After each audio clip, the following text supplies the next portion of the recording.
क्या आज से 12,000 साल पहले अंटार्कटिका महाद्वीप पर कोई विकसित सभ्यता मौजूद थी? ये बात आज विज्ञान की चर्चा का एक बड़ा विषय बनी हुई है।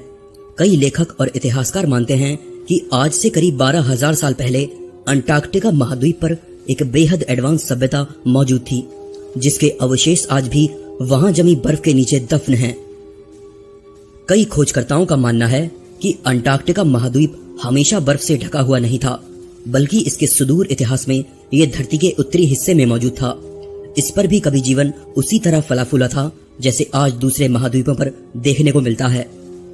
इसी के आधार पर यह दावा सामने आया कि अगर यहाँ कभी जीवन के रहने लायक जलवायु मौजूद थी, तो उसी दौरान यहाँ पूरी तरह से विकसित एक मानव सभ्यता बहुत ही उन्नत तरीके से बनाए गए शहर में निवास करती थी।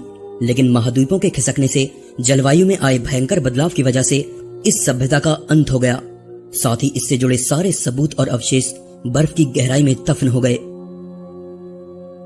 तो क्या वाकई कोई सभ्यता अंटार्कटिका महाद्वीप पर निवास करती थी? क्या सच में यह द्वीप कभी इतना गर्म था कि यहाँ एक इंसानी सभ्यता ने कई सदियों तक जिंदा रहकर एक विकसित शहर की स्थापना की थी? आइए जानते हैं। पोल शिफ्ट की परिकल्पना के लिए मशहूर प्रोफेसर चार्ल्स हैपगुड का मानना है कि बर्फ से ढका हुआ आज का अंटार्कटिका प्राचीन समय में कभी एक आधुनिक सभ्यता का घर हुआ करता था। चार्ल्स दावा करते हैं कि इस प्राचीन सभ्यता के लोग वहां पर हुए एक भयंकर जलवायु परिवर्तन की वजह से मारे गए, जिसने पूरे अंटार्कटिका महाद्वीप को एक विशाल बर्फ से ढके इलाके में बदल दिया, जो आज हमारे सामने मौजूद है। अंटार्कटिका की प्राचीन सभ्यता का दावा पूरी तरह से हैपगुड के क्रिस्टल डिप्लेसमेंट सिद्धांत पर आधारित है। यह सिद्धांत हमें बताता है कि धरती की क्रस्ट हर 20 से 30 हजार सालों में खिसकती रहती है। इसके मुताबिक इतिहास में सबसे नजदीक समय में खिसकने वाली क्रस्ट अंटार्कटिका महाद्वीप की थी, जिसकी वजह से प्राचीन अंटार्कटिका महाद्वीप 12,000 साल पहले खिसककर दक्षिणी ध्रुव पर शिफ्ट हो गया था। इस बड़े परिवर्तन की वजह से अंटार्कटिका महाद्वीप पूरी तरह से बर्फ में समा गया और वहां पर मौजूद सारे उपनिवेश बर्फ की एक मोटी चादर के नीचे दफन हो गए, जिसमें वहां की प्राचीन सभ्यता भी शामिल थी। ये सिद्धांत जहां एक तरफ पूरी तरह से हैपगुड की परिकल्पना माना जाता है, वहीं दूसरी तरफ इस थ्योरी के कई समर्थक भी थे, जिनमें से महान वैज्ञानिक अल्बर्ट आइंस्टाइन भी एक थे। 1958 में प्रकाशित हैपगुड की किताब अर्थ शिफ्टिंग क्रस्ट की प्रस्तावना अल्बर्ट आइंस्टाइन ने ही लिखी थी। इतना ही नहीं, आइंस्टाइन ने खुद अमेरिकन प्रेसिडेंट आइजनहावर से इस पर सरकारी फंड जारी करने की अपील की थी, ताकि इस पर आगे शोध की जा सके। लेकिन इस पर कोई फैसला आ पाता उससे पहले ही आइजनहावर का कार्यकाल पूरा हो गया और तभी से इस इलाके में शोध का काम ठंडे बस्ते में पड़ गया। 1929 में इतिहासकारों ने एक चौंका देने वाली खोज की। ये खोज दुनिया का एक नक्शा था जो इतिहास में पीरी रीस मैप के नाम से जाना गया। माना जाता है कि ये नक्शा कभी टर्की नेवी का सबसे एडवांस नेविगेशन टूल था। ये मैप जो प्राचीन सूत्रों के आधार पर बना था, अब तक के सबसे पुराने और सबसे सटीक मानचित्र कला के नमूनों में से एक माना जाता है। मैप को इतनी परिशुद्धता से बनाया गया था कि इसमें अंटार्कटिका के उत्तरी पर्वतों की बनी हुई ड्राइंग तक शामिल थी। और सबसे हैरानी की बात यह है कि इस मैप को 15वीं शताब्दी की शुरुआत में ही बना लिया गया था। ये वो समय था जब अंटार्कटिका की मौजूदगी से इंसान बिल्कुल अनजान था। 1995 में ब्रिटिश लेखक ग्राहम हैंकॉक ने अपनी एक पुस्तक फिंगरप्रिंट्स ऑफ द गॉड जारी की, जिसमें ग्राहम ने दावा किया कि आज से करीब 10,500 साल पहले धरती की क्रस्ट खिसकने की वजह से एक बेहद एडवांस सभ्यता खत्म हो गई, जिसके अवशेष आज भी अंटार्कटिका की बर्फ के नीचे दबे हुए हैं। ग्राहम तो ये तक कहते हैं कि इसी सभ्यता के वंशजों ने आगे चलकर अनेकों सभ्यताओं की नींव रखी, जिसमें माया और मिस्र जैसी विकसित सभ्यताएं शामिल थीं। हाल ही में कुछ अमेरिकन और यूरोपियन वैज्ञानिकों ने दावा किया कि उनकी टीम ने अंटार्कटिका में पिरामिड जैसी बड़ी संरचनाओं को खोजा है।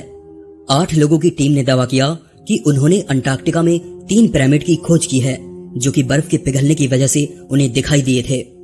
ये पिरामिड किसी भी तरह से प्राकृतिक तौर पर बने नहीं लग रहे थे। उनके मुताबिक इन्हें जरूर इंसानों ने बनाया होगा। उनके द्वारा ली गई पिरामिड की कुछ तस्वीरें और गूगल मैप पर वो पिरामिड साफ साफ देखे जा सकते हैं। तो क्या ये पिरामिड उसी प्राचीन सभ्यता के लोगों ने बनाए थे? इस बात की सच्चाई पूरी तरह से संदिग्ध है। 2012 में एक और चौंका देने वाली बात सामने आई। आसमान में मौजूद सैटेलाइट्स ने अंटार्कटिका में 14 मील के इलाके में फैले किसी विशाल स्ट्रक्चर की तस्वीरें ली। इतने बड़े इलाके में फैले इस स्ट्रक्चर को गूगल अर्थ पर भी आसानी से देखा जा सकता था। सभी को लगा कि ये उसी प्राचीन सभ्यता के अवशेष होंगे जो अंटार्कटिका में आज से 12,000 साल पहले खत्म हो गई थी। अगर ये सच होता तो ये मानव इतिहास की सबसे पुरानी सभ्यता साबित होती, पर नासा ने इस दावे को खारिज कर दिया।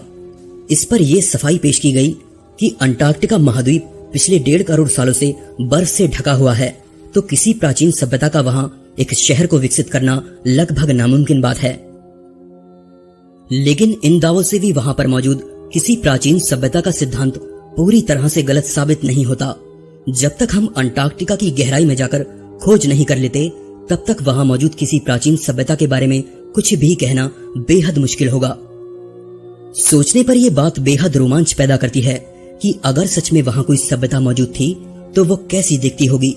हमने कई प्राचीन सभ्यताओं के बारे में सुना है जो अपने पीछे कई निशानियां छोड़ गए, लेकिन ये एक ऐसी अनजान सभ्यता थी जिसकी कहानी इतिहास में कभी सुनने को नहीं मिलती और जिसके निशान बर्फ की मोटी चादर के नीचे शायद अब भी खोजे जाने का इंतजार कर रहे हैं।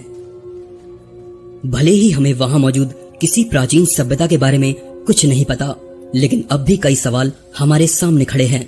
सैटेलाइट्स की तस्वीरों में मौजूद वो विशाल स्ट्रक्चर क्या था? खोजकर्ताओं के द्वारा ढूंढे गए वे पिरामिड कब और कैसे बने? अल्बर्ट आइंस्टाइन जैसा महान वैज्ञानिक अंटार्कटिका की शोध में क्यों दिलचस्पी रखता था?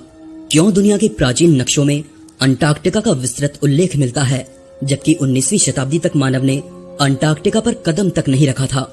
वहां के पहाड़ियों और नदियों के एकदम सटीक नक्शे आज से 500 साल पहले कैसे और किसकी मदद से बनाए गए, ये किसी को नहीं पता। दोस्तों, आज के इस एपिसोड में बस इतना ही। एपिसोड आपको कैसा लगा प्लीज मुझे कमेंट करके बताइए। अच्छा लगे तो जरूर से लाइक कीजिए और चैनल को सब्सक्राइब जरूर कीजिए ताकि आने वाले एपिसोड आप लोग मिस ना करें। फिर से मिलेंगे एक नए एपिसोड में, तब तक के लिए नमस्कार।